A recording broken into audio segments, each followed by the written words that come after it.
Ce soir, ce sont les Capitals de Washington qui s'amènent en ville et vous connaissez leur situation, eux qui vont très bien. Avec 14 victoires de suite, ils composent avec l'un des meilleurs trios de toute la Ligue nationale, Knuble, Ovechkin et Backstrom, eux qui totalisent 45 points en 8 matchs seulement. C'est plutôt effrayant pour le Canadien, qui eux composent avec plusieurs blessures. Vous avez appris que Marc-André Bergeron sera absent pour une période de 6 à 8 semaines. Et donc, le Canadien est vraiment dans l'eau chaude. Rappel de Tom Pyatt des Bulldogs. Et en plus, ce soir, il est devant le filet, c'est Carey Price, lui qui tentera d'obtenir une deuxième victoire en 2010. Et en première période, les Canadiens vont imposer son rythme et va bien travailler. En fait, Tom Pyatt surprend tout le monde et travaille de belle façon derrière Neuvrit, passe pour Scott Gomez, qui lui vient marquer un 9e but cette saison. Et donc, le Canadien prend les devants très tôt dans cette période, 1-0. Et ensuite, il y a une mauvaise pénalité pour Sergei Kostin qui fait trébucher, mais tout de même, l'un des meilleurs jeux puissants de toute la Ligue nationale ne parviendra pas à battre l'ardeur des jeunes joueurs du Canadien qui ont soif de victoire. Mais à 5 contre 5, eh bien, les Caps sont tout aussi étincelants. Cette fois, tout le monde oublie Brooks Laich qui est seul et qui parvient à marquer et à créer l'égalité. C'est donc 1-1. Et ensuite, un autre jeu puissant s'est offert aux Caps, mais cette fois, le Canadien travaille encore très bien et les unités spéciales font le travail et on neutralise ce jeu de puissance.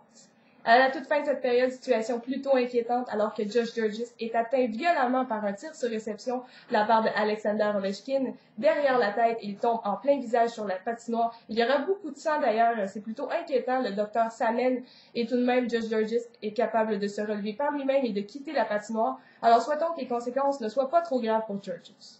Et maintenant, on se transporte en deuxième période et à la première présence de la part du trio de Pyatt, eh bien, ils marqueront toute une passe de la part de Ryan O'Byrne. Et donc, Pyatt va marquer son premier but dans la Ligue nationale et ainsi, il donne les devants de 2-1 aux Canadiens.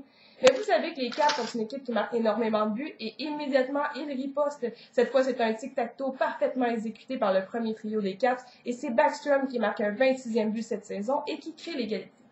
Et pour une raison qu'on ne connaît pas, ensuite, on retire Neuvrit pour y ajouter José Théodore dans la mêlée, lui qui arrive un peu à froid. Ensuite, les Caps écopent de 2 pénalités consécutives et à la deuxième occasion, le Canadien va en profiter.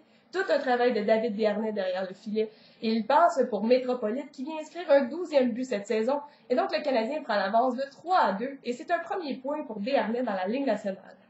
Eh bien, immédiatement, le Canadien marque un deuxième but sans riposte de Sergei Kostin à Maxime Lapierre qui inscrit son 5e, et c'est donc 4-2 en faveur du tricolore. Mais c'est une période extrêmement mouvementée. À la toute fin de celle-ci, est bien mise en échec d'Ovechkin sur Al Gill, et donc Gill tombe à la renverse sur Carey Price et entraîne en même temps le gardien et la rondelle derrière la ligne rouge. Mais pourtant, les officiels se concilient et décident que le but est refusé. Et donc, Bruce Boudreau est vraiment en furie, il faut le comprendre, car le but était bon. Et donc, il tente de se racheter les arbitres et donne une pénalité aux Canadiens de Montréal. Mais encore une fois, pour une 4e fois, le Canadien va blanchir les Caps sur le jeu de puissance, alors qu'Ovechkin a touché au poteau. Mais à la toute fin de cette période, toute une séquence de la part de Sergei Kostin qui, dans son pivot, eh bien, passe du revers à Tomas Plekanec qui marque. Et le Canadien veut mener, après 2 périodes de jeu, 5-2. C'est vraiment spectaculaire comme match et on se transporte en 3e période. Pénalité pour coup de bâton. Et cette fois, ça mène à un but immédiat de la part des Capitals. Mike Green marque et c'est 5-3. Et on commence à avoir chaud chez le tricolore car les Caps parviennent à marquer en infériorité numérique. C'est Brooks Laich qui inscrit un 2e et qui réduit l'écart à un seul but et c'est 5-4. Mauvaise pénalité en fin de période pour Glenn Métropolite qui accroche Mike Knuble, mais c'est un travail incroyable de la part de Al Gill qui fait tout son possible, mais ça ne sera pas suffisant pour stopper Brooks Laich qui tente de faire son tour du chapeau et il réussira à marquer un 3e but ce soir alors qu'il ne reste que 18 secondes à faire en 3e période. Eh bien, c'est l'égalité qui est créée de 5-5 et ce match se transporte donc en prolongation.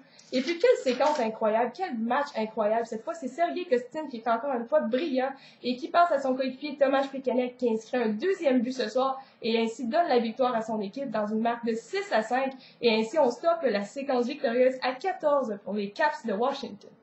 Et donc, je vous laisse sur ma question. Vous connaissez la situation du tricolore, un nouveau directeur gérant, et j'aimerais savoir quelle devrait être sa priorité. Signer Plekanec, s'occuper des gardiens de but, ou peut-être aller chercher un joueur d'impact pour nous aider lors des séries éliminatoires.